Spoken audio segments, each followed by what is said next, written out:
Hello and welcome to episode 216 of AvTalk. I am Ian Petchnick, here as always with Jason Rabinowitz. How's it going, Ian? It's going well, Jason. How are you, sir? I'm good. I'm excited about our guest this week. We have a fantastic show this week. I was so thrilled to have this particular guest on, and I thoroughly enjoyed our conversation. And a little bit later in the show, our listeners will get to enjoy that conversation as well. This week we have, and I want to get this title right because it's a great one. It's a long one. It's a long one. The business cards are very large.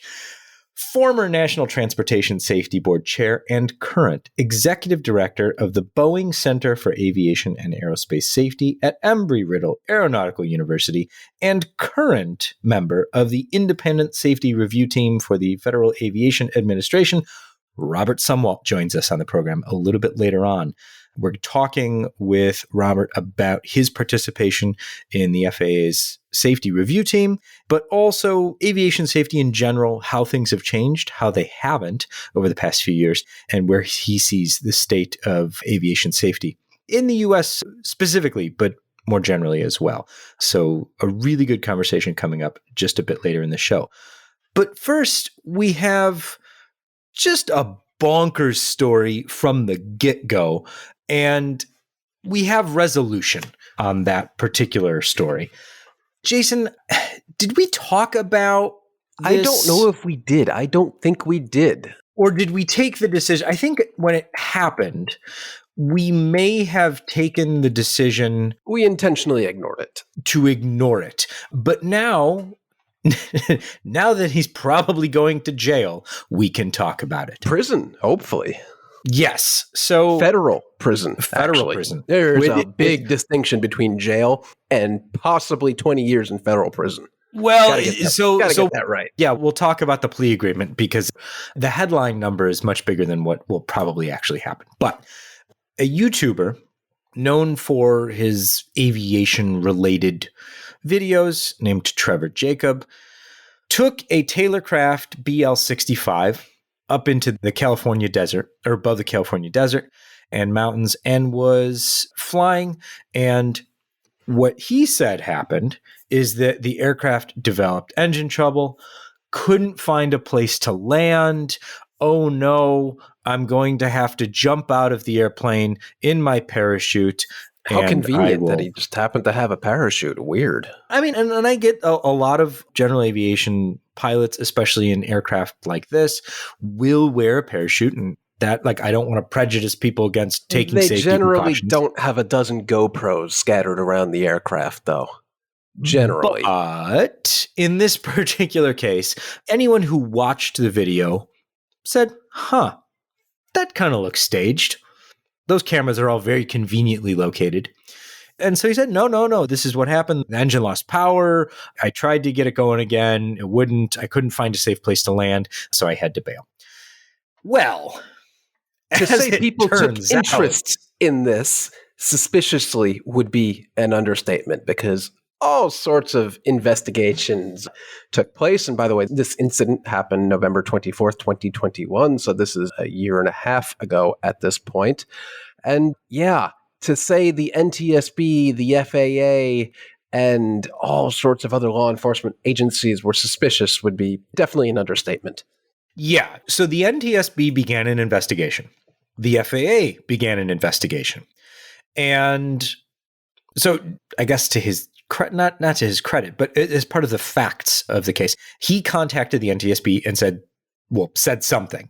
The NTSB said, okay, find the plane and make sure that nobody touches it so that we can investigate. Oh, and this is where it gets fun. Yeah. So he said that he didn't know where the aircraft wreckage was located. That's a lie. He had a friend come pick him up at that location. So obviously he knew where it was, but it gets better. Yeah, he had retrieved all of the camera footage from the wreckage. Then, not only did he know where the wreckage was, he moved the wreckage. And let me summarize this just by flat out reading 2 paragraphs from the U.S. District Attorney, Central District of California, their press release. In the weeks following the plane crash, Jacob lied to investigators that he did not know the wreckage's location, according to the plea agreement. In fact, on December 10th, 2021, Jacob and a friend flew by helicopter to the wreckage site. There, Jacob used straps to secure the wreckage, which the helicopter then lifted and carried to Rancho Sisquoc in Santa Barbara County, where it was loaded onto a trailer and attached to Jacob's pickup truck. It gets better. Kind of serial killer-ish, actually. But Jacob drove the location to Lompoc City Airport and unloaded it into a hangar. Okay, that's something. He then cut up and destroyed the airplane wreckage, and then over the course of a few days, deposited the detached parts of the wrecked airplane into trash bins at the airport and elsewhere, which he admitted in his plea agreement was done with the intent to obstruct federal authorities from investigating the plane crash. So not only did he know where the wreckage was, and not only did he lie to investigators about knowing that, he took a helicopter to rescue the remnants of the aircraft.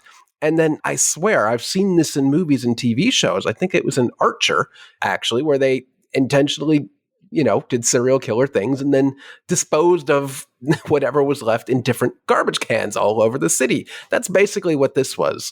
Not a good liar, not a good airplane serial killer, murderer here, I guess. I think that analogy takes a little far for my... I mean, he recovered the body, he chopped up the body, and he disposed of the body throughout the airport in a way to get investigators off his tail. And it did not work. But I don't know, I see some analogy here. I mean, okay, but in any case, that's what happened.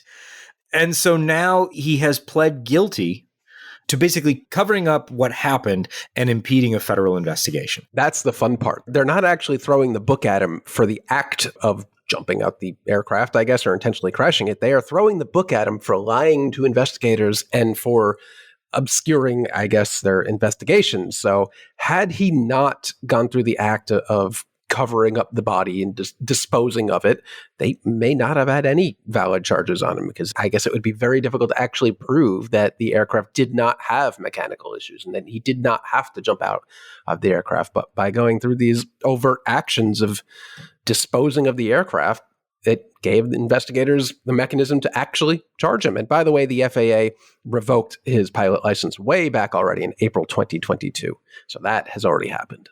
So the penalties for the crimes that he's pleading guilty to include the possibility of 20 years in prison, a 3-year period of supervised release, a fine of $250,000 or twice the gross gain or gross loss resulting from the offense. So I guess it depends on how much he made from the video, and a mandatory special assessment of $100. Oh, that's that last $100. Yeah. So federal sentencing guidelines are interesting. But like I said at kind of the beginning of our discussion here, the plea agreement is likely much less than 20 years, but we'll have to wait to see exactly what that comes out to. Don't do something stupid for video and then lie to federal investigators about it, I guess is just the moral of the story. All of this to feed the content machine is just for a sponsored spot for a wallet. It's just the best part. Oh my! I bet it's probably not even a good wallet. Come on, but if you're the wallet company, like you got your clicks, and what marketing executive at the wallet company got fired? Oh my goodness! Probably got promoted because the amount of clicks this generated. Yeah. And the video is still up today, I think. But yeah, happy ending to someone who really deserves to go to prison. Yeah, just not cool. In so many ways, not cool. Let's move on with coverage of Indian aviation and a news story coming out of the Go First bankruptcy. So the operational stuff first. They're planning on restarting all of their activities on the 24th of May with just 23 aircraft. Most of their aircraft will remain grounded, either because they don't want to fly them or they can't fly them because they remain grounded because of the Pratt & Whitney engine issues. Information has come out about how much the airline owes lessors and its banking partners in general. They owe nearly $800 million to banks, $92 million to lessors. Lessors are trying to recoup their money. Remember, we talked about last week where they had tried to deregister the aircraft to get them back so they could make money off the aircraft. The bankruptcy prevents the lessors from gaining their aircraft back, and Go First can continue to operate them while under bankruptcy protection. Now, here's the weird thing. So part of that $800 million owed to banks is owed to Deutsche Bank. And how much money Go First owes to Deutsche Bank is an interesting thing, because Go First is owned by a conglomerate owned by the Wadia family, and a separate Wadia family subsidiary had taken out a $300 million loan from Deutsche Bank. They then put $200 million of that into a bank account and said, Deutsche Bank, we have $200 million in the bank. Can you give us another loan using this money to secure the new loan for funding for Go Air at the time, Go First? I'm already confused. So they used loaned money to secure a fresh loan like 3 subsidiaries away. So all of this is to say it's slightly unclear how much money is actually owed to these banks and which banks are owed money first. So this comes into play in the bankruptcy proceedings, which creditors take precedence. And once that's determined, that will determine who gets paid first, and that could affect the future of the airline. So some really interesting financial stuff going on there. And we'll post a link in the show notes to the Indian Economic Times article that kind of lays all this out. I will say over the past couple of weeks, I've gotten rather deep in the weeds on Indian business publications, looking at a lot of these, because a lot of Indian airlines are having a hard time at a time when the Indian market for airlines is strengthening, which to me, it's just kind of like the perfect storm of airlines are struggling while the country with the world's largest population is finally going, okay, now we're ready to fly. Maybe not. Maybe not. SpiceJet is also having issues. Some of their lessors, 5 different lessors, want 5 different aircraft returned, all 737s. So they're trying to delist those. SpiceJet says, no, we're not going bankrupt. We're not declaring bankruptcy. We're not going down that road that Go First is going down. But half their fleet's inactive at the moment. That's not great. Not great. And Jet Airways, which seemed so promising just a few short months ago, is really in for a bad time. They've continually set back. So the new Jet Airways is responsible for repaying creditors of the old Jet Airways in part. And they've continued to push those payments back. They also have to deal with the fact that their air operator certificate expires in, well, if you're listening to the podcast, on Friday, today. So it was extended on the 20th of May, 2022 for 1 year. So Friday is their last day to renew that. So I think we're going to know whether or not Jet Airways is ever going to fly again by Friday. Man, all of this makes Air India sound like a well-run, healthy airline. And I guess management there is just kind of nonchalantly walking around whistling happily. It's just... I mean, they are now. Yeah. I mean, and the turnaround at Air India is nothing to sneeze at, I don't think. I mean, I think no. They've gotten quite it's just serious unexpected about that Air India is suddenly like the most well-run airline in India, and everyone else is Vistara won't exist shortly. SpiceJet and Go First are circling the drain. Jet Airways may not exist by the time this podcast comes out for real this time. Interesting market. Let's just say that. Yeah. So let's move on to some aviation safety stuff before we enjoy our conversation with Robert. Sumwalt. 2 things happened this week. One, which is just incredible to see, is a Cargolux 747 lost its inner right gear bogie during an emergency landing back in Luxembourg. They touched down and the thing popped off. And it's on video. And it's on video. Link in the show notes. You wouldn't believe it if it wasn't on video, because that's not supposed to happen. No. So I am thoroughly looking forward to reading that investigative report. And I believe that was an in-air return, right? They had taken off. Yeah, and they were coming to Chicago. They had taken off. They did not make it. They did not make it to Chicago, no. Yeah, it was a Cargolux flight from Luxembourg to Chicago. They stopped their climb not long after departure. They circled for a little bit, dumped some fuel, and then returned for an emergency landing. And the gear itself was the reason for the return. When you watch the video, look at the orientation of that inner right main gear. It's pointing the wrong way.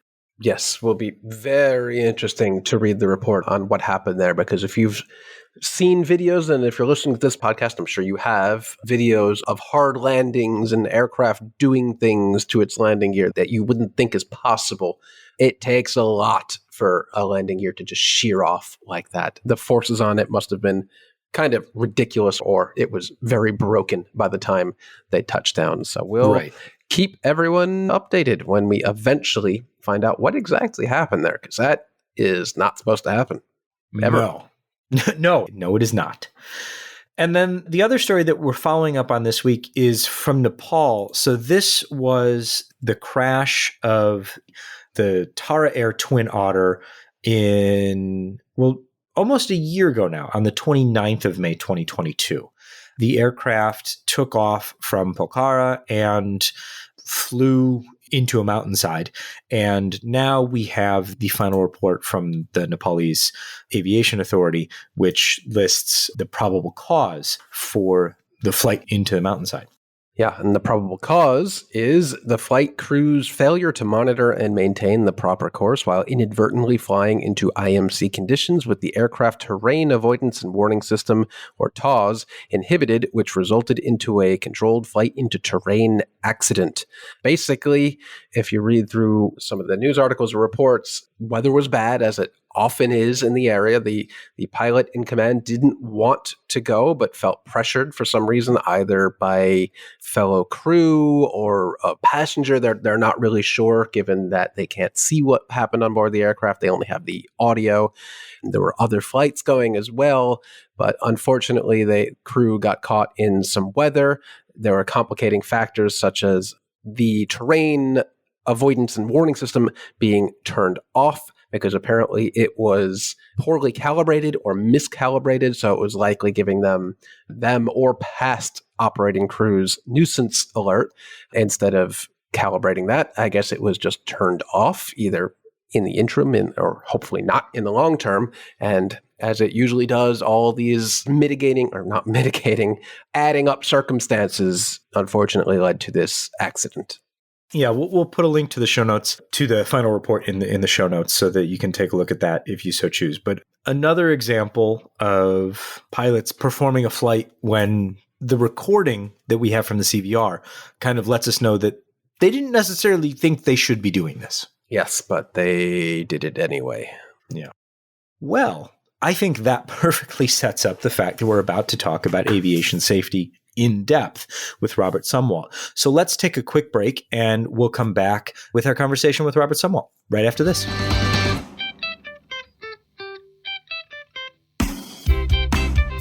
Welcome back. After a recent spate of serious incidents, the Department of Transportation and the Federal Aviation Administration are refocusing on improving aviation safety in the U.S., with the FAA's acting administrator, Billy Nolan, recently saying that it's time to tighten the safety net. And so with that in mind, we welcome someone who knows aviation safety like almost no other. Former National Transportation Safety Board Chair and current Executive Director of the Boeing Center for Aviation and Aerospace Safety at Embry-Riddle Aeronautical University, and now a member of the FAA's newly formed Independent Safety Review Team, Robert Sumwalt. Robert, thank you so very much for joining us today. Ian, thank you so much. It's great to be with you. Thank you. Thanks so much for joining. We've had a lot of interesting guests over the years, but I can safely say, with no offense to anyone else, that I've been looking forward to this interview probably the most of any so far. So thank you so much for joining us. Well, gosh, that's quite a compliment. Thank you. But I'm actually very boring. So, well, I mean, in the best of times, safety is a fairly boring topic. But unfortunately, we're not in the best of times. There have been a recent spate of serious incidents that I know that you followed and taken a close look at, as well as, I mean, the NTSB is investigating them now, and the FAA has taken it upon itself. There was a safety summit, which you participated in, and now you are part of the Independent Safety Review Team. So what has changed in the US specifically over the past few years that has gotten us to where we are now that these things are necessary to be doing? Yeah, that's a great question. And I'm not sure that I have a good answer for it. I mean, if you look at commercial aviation in the United States, the U.S. airlines have had an exceptional safety record over the past several years, past 2 decades. But we have, as you pointed out, we have had some runway incursions. We've had some other scary events. And so in my mind, I can't really see a common thread woven throughout any of those. And so I think that is of concern, is that we don't really know exactly what the problem is. But I do appreciate the FAA's efforts to really put the spotlight on it and see what we can do better. There is a lot of discussion about a year into the pandemic about concerns, not just among aviation operators, not just among pilots, but also air traffic controllers, maintenance operators, and things like that, where we were seeing warnings coming from the FAA and EASA in Europe and the Australian Transportation Safety Bureau there saying, because of the dramatic decrease in kind of that muscle memory response of doing it every day, because there are so many fewer flights, that we're concerned there could be an increase in safety-related incidences. And I'm wondering, do you see that that's part of what's playing into kind of where we are now? You know, that may be some of the issue on the air traffic side. I understand that the FAA is down maybe 1,000, 1,200, maybe 1,500 controllers right now, and that could be related to the pandemic. But on the pilot side, yes, the airlines are hiring like crazy, and I guess that's a good thing. I was an airline pilot at one time and did that for 24 years. But, you know, I don't really buy that theory that the pandemic is leading to these issues or helping to contribute to these issues that we're seeing with runway incursions with airliners. You know, it doesn't take a pilot a year to wipe the dust off. You know, the pandemic, I mean, officially it ended a few days ago. The declaration, you know, declared the pandemic basically no longer a health problem, a health issue, but health emergency. But there have been massive pilot hiring now for the last year and a half. So it does not take a year to get recurrent in an airplane. I would go several weeks without flying because I was doing safety work. And, yeah, the first day I might have been a little rusty, but by the end of the first day, I kind of remembered how to do this thing. So I don't really buy that theory about the pandemic leading to these pilot deviations.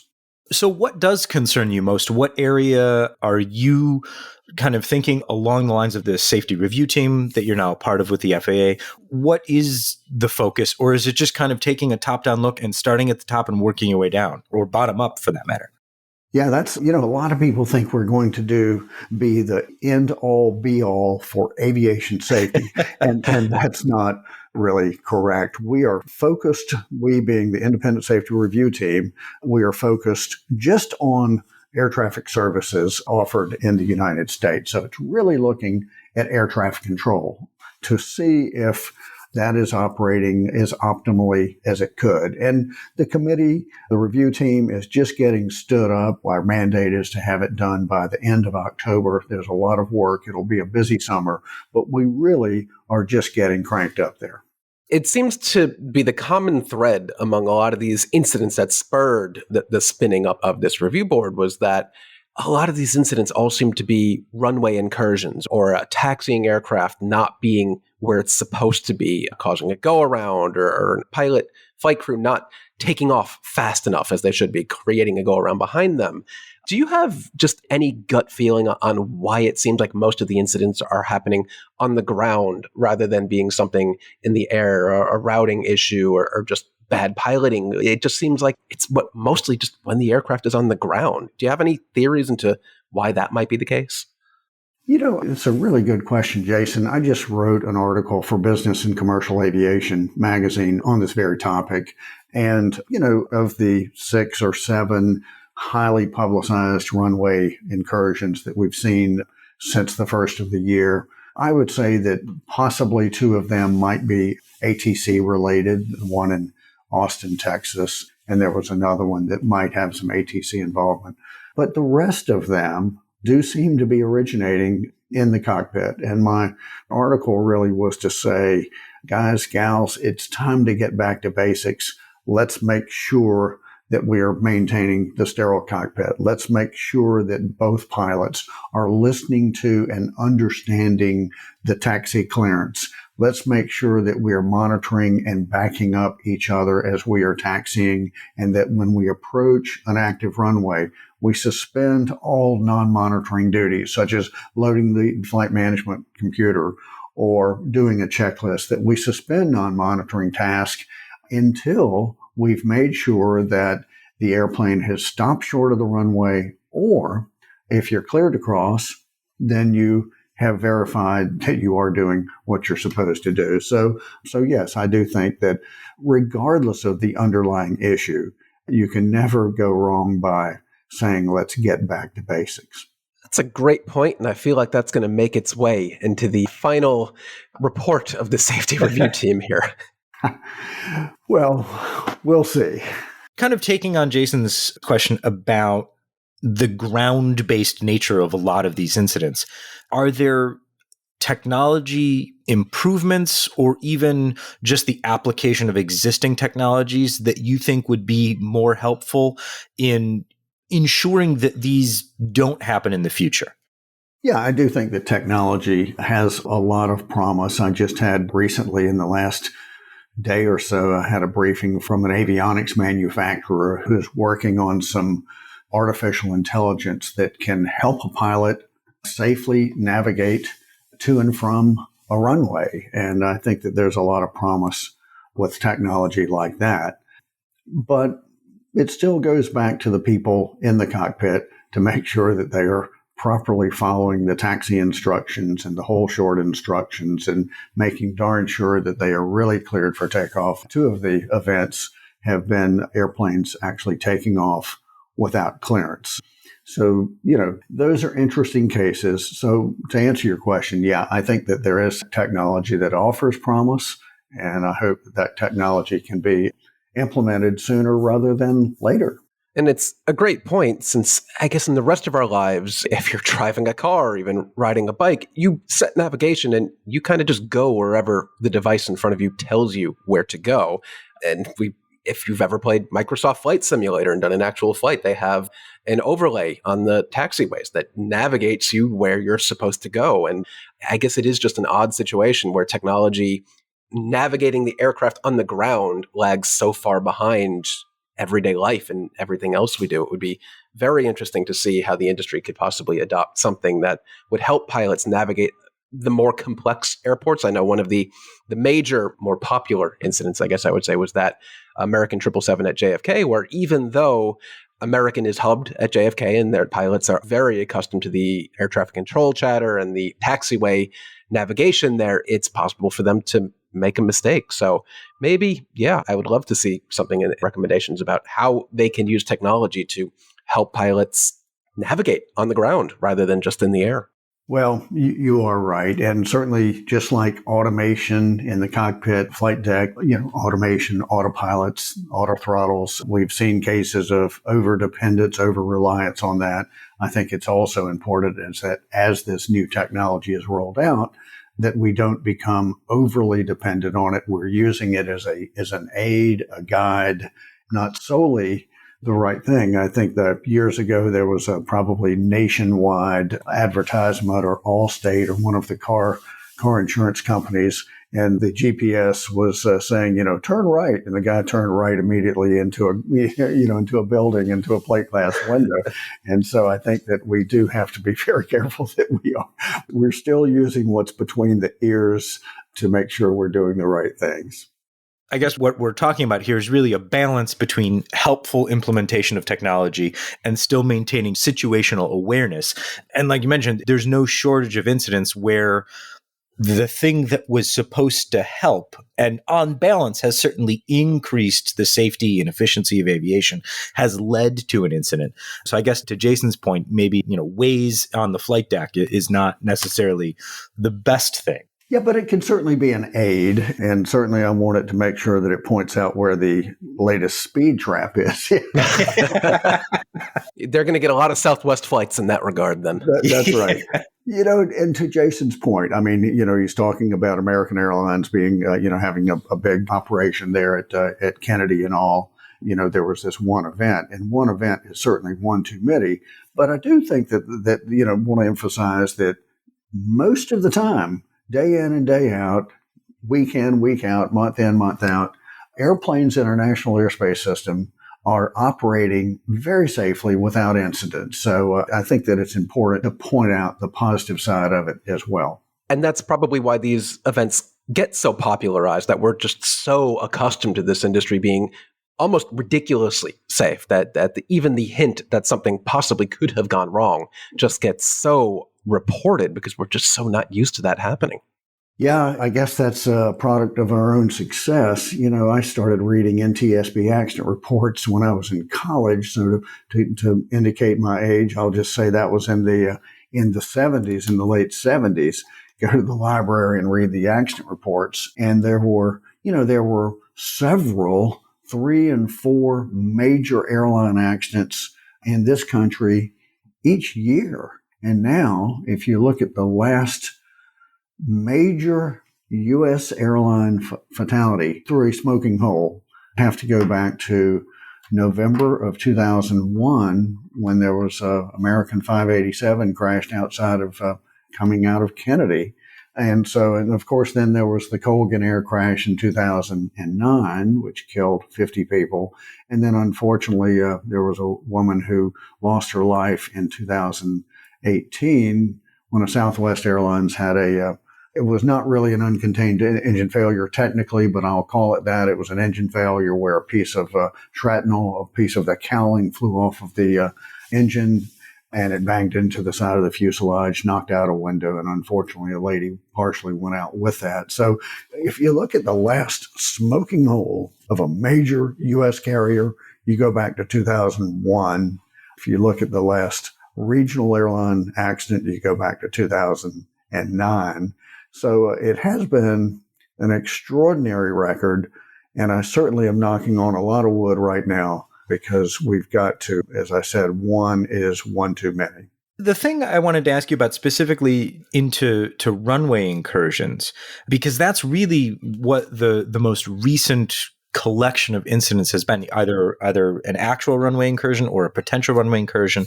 Looking at the numbers, there seems to be variation in quarterly variation among different types of carriers, but there's no huge spike. There's no kind of outlier going, oh, this is a very new and real problem we have.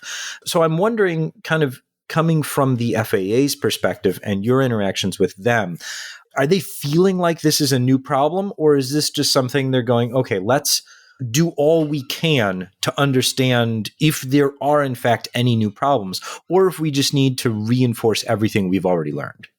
I really can't, and I appreciate that question. I really cannot speak for the FAA on what their motivations are, but I think they are trying to do due diligence and making sure that there's nothing out there that they don't know about in terms of how the functionality of the air traffic control system is operating in the U.S. So let's jump forward to October then, when the group's work is set to wrap up. What's the final product going to look like at this point, or is that not yet known? That's not yet known. We will have a meeting, a teleconference, a Zoom conference this afternoon, and then another one tomorrow afternoon. We've only met once already, and we're just formulating. It will be a busy summer with, I imagine, some visits to air traffic control facilities, meetings, Zoom calls. It's an aggressive time frame.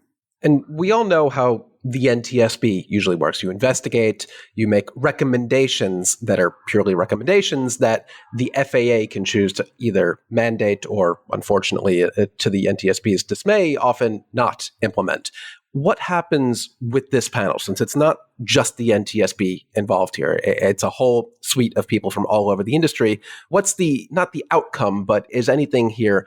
Are they recommendations? Are they action items? What's really maybe not the output, but are they recommendations that the FAA then looks at to implement, or what do you expect to happen in October?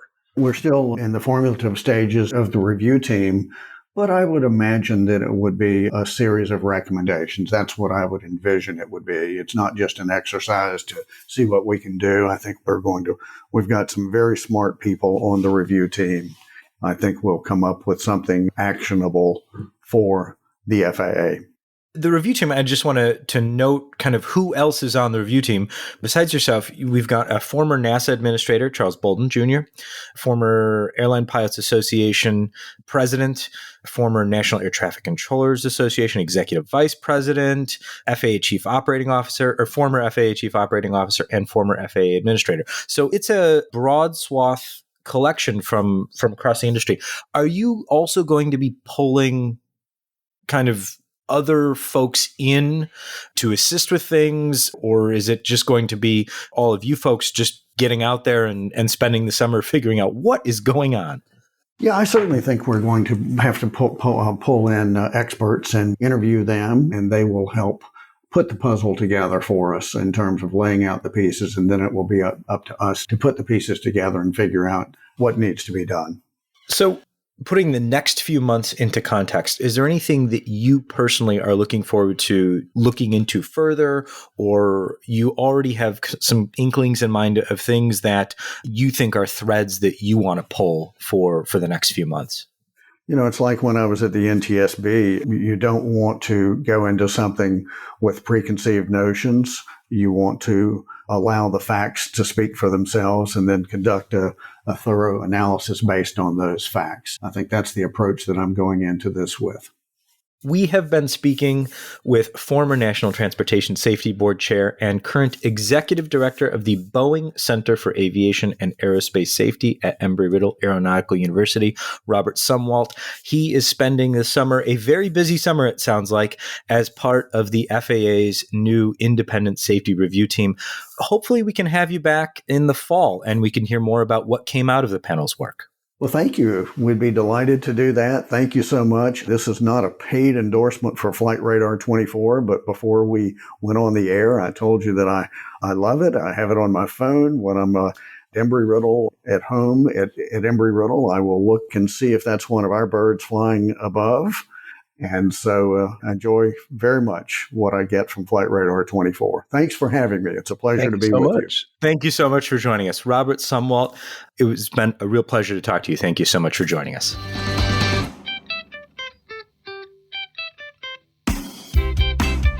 Welcome back. I thought that, and one of the things that we kind of talked about is the work of the FAA's independent safety review team. And obviously they haven't really done much yet. They just got started in last week. So I'm really keen to have Robert back in the fall to discuss what they found out and what the FAA is going to do about what they found out. That to me is the most interesting question. Going to be a long summer for that group. Good luck to them.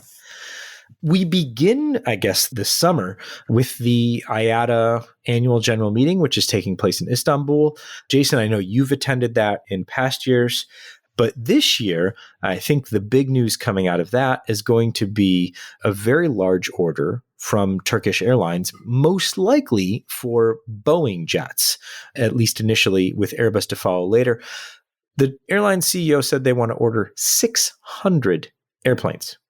That must either be a very aspirational number or representing astronomical growth plans for Turkish, who only has 332 aircraft in its fleet right now. So ordering twice the amount of aircraft that they already have, many of which are not old. They have 16 787s, they've got 12 A350s. There are quite a number of older aircraft that do, of course, need replacing, dozens and dozens of 777s and A330s that are getting up there in age and are nearing the age of retirement. But definitely more interesting, I think, on the narrow body side. They have hundreds of aircraft that are getting up there as well. But yeah, that's got to be a lot of focus on expansion and not just not just replacing the existing fleet. And we've talked recently about how there are other airlines in that region who are really, really keen on expanding and getting into that whole connecting traffic thing that Emirates has so far really dominated, and Turkish is really, I wouldn't say quietly dominated a part of too, but it's pretty clear that Turkish and the people behind that airline want to expand dramatically. Yeah, I mean, we talked not last episode, maybe it was the episode before, about Turkish's announcement that they're basically going to double the size of their fleet, and they're going to expand their reach, double their route map, start flying to all of these different places by the middle of the next decade. And 600 aircraft sounds like a lot, but when you look at their plans for route growth and the number of passengers that they want to carry, yeah, that makes sense. So the breakdown looks like it's going to be 400 narrow-body aircraft and 200 wide-body aircraft, which it's still an incredible amount of planes. And to think that ordering now, you're looking at deliveries into the mid-2030s. That's an incredible amount of planes. It is. Oh, and we mentioned Emirates, but I feel compelled to also mention Qatar. We didn't have this in the show notes, but Qatar, I guess, is finally over the spat with Airbus, and it took delivery of its first A350 since December 2020. A7ANT, an A350-1000, was delivered to Qatar just this week, the first in like 2.5 years, which is pretty ridiculous for an airline of Qatar's size that has so many aircraft on order, which I guess are now all reinstated. Everyone's happy. Including Boeing, which was able to offer some of the 737 MAX aircraft because of the canceled A321neo order on the Airbus side. So Qatar is now operating the 737 MAX on new deliveries because those were the planes that were available. I mean, what a series of events leading to Qatar operating these aircraft. Qatar had to have its issues with Airbus leading to the cancellation of the 321s, and then Russia invades Ukraine, so the aircraft orders going to S7 were canceled, which then in turn, those aircraft were able to be delivered to Qatar. So a whole lot of things had to happen in order for this current set of circumstances. But here we are again. There is no single cause and effect. No, it's not the first time Qatar has taken delivery of 73 MAXs. They were in the past delivered to Qatar via its Italian thing. What was it? It's Italian thing. The Corps of Meridiana. Air Italy. That's it. I just said that. Oh, I did not hear you. No, you didn't. I didn't. Well, there you go. So second time around, but they're actually Qatar branded aircraft this time. There you go. Yeah, these are fresh deliveries. And so things are moving along once again between both Qatar and Airbus, and good luck to them. And hopefully they're moving past their problems. Not moving past their problems are the WestJet and Swoop pilots and the management of WestJet. 1,800 pilots at WestJet and Swoop, which is the low-cost subsidiary, are set to walk off the job at 3 a.m. Eastern Daylight Time on Friday. The union gave their strike notice, and unfortunately today the CEO of WestJet said that the two parties are still very far apart. So by the time you listen to this podcast on Friday, WestJet pilots could be on strike, and that would be rather unfortunate. But it does seem like sales have already been impacted. People are already avoiding the airline. So it seems like people think that this strike is going to happen. Well, that sucks. I hope the pilots get whatever it is that they're after, and passengers won't be inconvenienced, because there is not a ton of option in the Canadian market. There are some startups people can book themselves onto, but if you have to rebook yourself on Air Canada at the last moment, it is going to cost you. Yeah. So hopefully there is a last minute deal, but right now they're pretty far apart. Jason, you flagged this one, and I thought this was rather interesting. Not only do we have to worry about, operating issues and things like that, you have to worry about not operating the aircraft, especially when it comes to the A380, which has had, I think, no shortage of wing spar issues in its history. Yeah, we definitely know that airlines take deep consideration into the hours flown and then the cycle time, which is how many times the aircraft is pressured and depressurized. But now a whole new term was coined by EASA, who introduced the concept of factored time on ground, or AvTalk.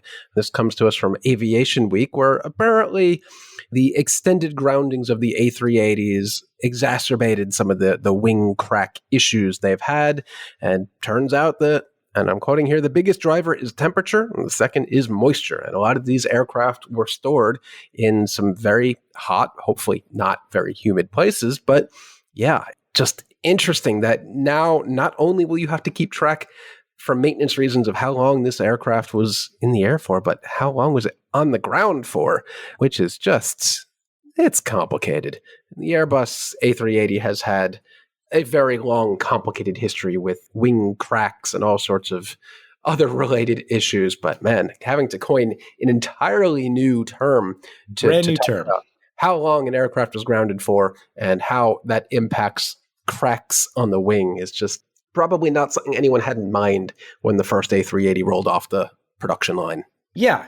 It never ceases to amaze me that these things, there's always something new to think about. And I also like the phrases that they used to describe the cause of some of these cracks.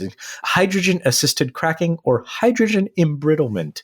Man, I read that earlier and wanted to mention it. So thank you for bringing that up, because I caught that too. And that's a good one.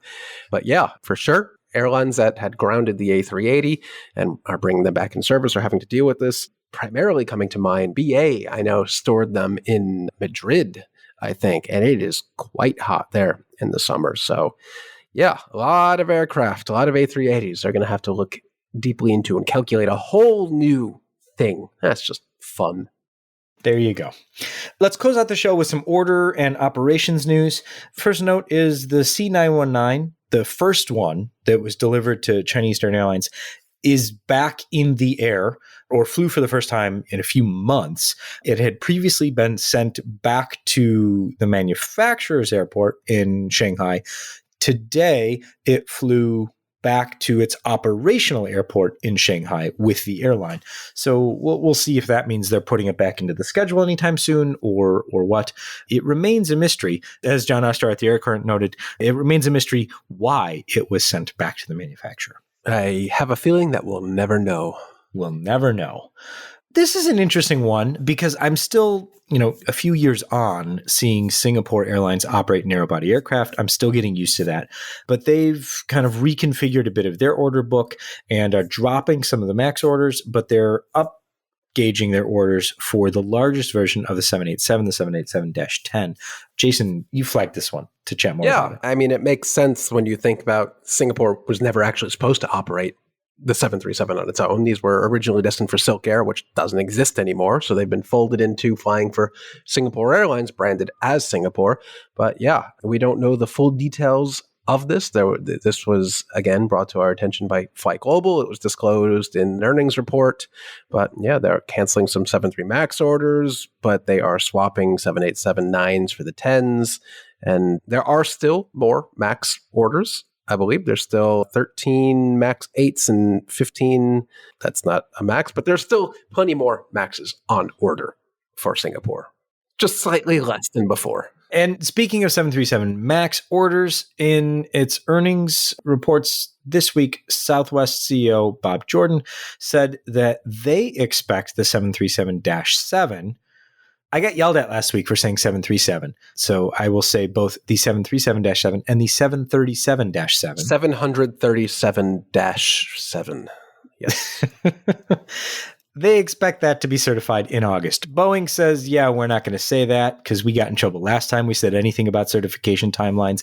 But they expect, Boeing for its part says they expect 2023. Southwest says, hey, August. So it seems likely that will actually happen this time. Sure. And once again, if you're in the market for a wide body aircraft, you personally, not if you're an airline. Not again. You too can own whatever Thai Airways is selling. Are they still selling A340-600s? So I didn't check the A340-600s. These are some updated 777s, and all of the A380s are back on the market. Oh, hot sellers, those. Yeah. Better act now before they're gone. Right. Thai had toyed with the idea of bringing back a portion of its 6-strong A380 fleet, as other airlines have done. They've now decided that that's not going to happen, and they are going to try and sell all 6 of them. At least 2 of them, from photos that I have seen, will probably need some sort of tractor to get them out of wherever they are stored. They do not look pretty, and certainly they would need to be checked for some hydrogen embrittlement. Oh, I mean, the AvTalk's probably off the chart for those 380s, right? It's not good. But if you want a former Thai Airways A380, they're for sale. And then finally, which I feel like has become a pet project of mine, keeping tabs on Lufthansa Cargo. After the announcement of Dorothea von Boxberg's move to CEO of Brussels Airlines, Lufthansa Cargo has now announced that Ashwin Bhatt will take over as CEO. Bhatt is the current chief commercial officer for the airline and does not have nearly as cool of a name to be the CEO of a cargo airline, but will allow it because he seems like a nice guy. All right, then. I'm glad you will allow it. Yeah, because it's really up to me. I thoroughly enjoyed our conversation with Robert Sumwalt. I hope that you all did as well. We're looking to have more conversations with folks who are in the industry, whether it's aviation safety, the business of aviation, operations, what have you. If you've got suggestions for who we should have on the podcast, please, by all means, email us at podcast@fr24.com and leave us your suggestions. In the meantime, if you would be so kind as to leave us a rating or a review, or both, really, we would appreciate that. Wherever you get your podcast, go ahead and let other folks know how you feel about the show. It helps us reach new folks so that we can keep doing what we're doing. This has been episode 216 of AvTalk. I am Ian Petchnick here, as always, with Jason Rabinowitz. Thanks for listening.